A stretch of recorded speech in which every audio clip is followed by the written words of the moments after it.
Paano alagaan ang inyong alaga after kapon? Hi guys, Doc Ara here. So, una, ito yung mga kailangan nyo. Cage or carrier, lalo na kung pusa ang dala nyo. E-collar, leash or dog leash.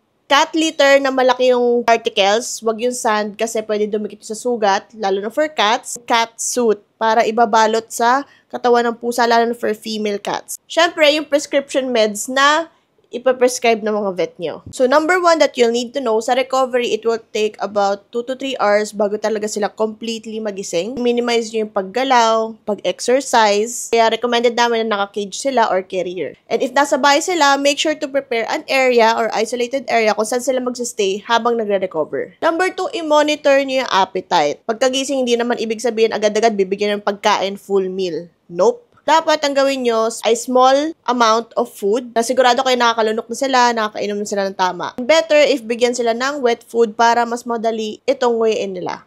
Sundin po yung bibigay na prescription medication ng inyong mga vets dahil kapag hindi ito nasunod, malaki yung probability na magkakaroon ng infection or hindi gagaling na maayos yung incision site ng mga alaga nyo. Number 4, very important is yung incision care. So yung sugat, dapat palagi malinis, hindi na dudumihan, and lilinisin with yung mga, kung ano man ma-prescribe ng vet nyo na cleaning essentials. Monitor nyo rin if ever may mga dugo o kaya nana na lumalabas. If may ganon, better yet, ask your vet about it. And for cats, switch to a cat litter na malaki yung particles. Yung incision kasi, lalo pag lalaki, mabilis kasi dumikit sa sugat yung mga sand na maliliit na particles. So better yet, you could actually opt for yung mga tofu, cassava litter para hindi pumasok sa incision site or do sa sugat. Also, wear yung cat suit or yung e-collar habang nagti-treatment tayo kasi kapag hindi nyo yung ginawa, mangangat-ngat lang nila yung sugat, bubuka lang ulit para rin maiwasan na madilaan nila ito at bumuka yung sugat.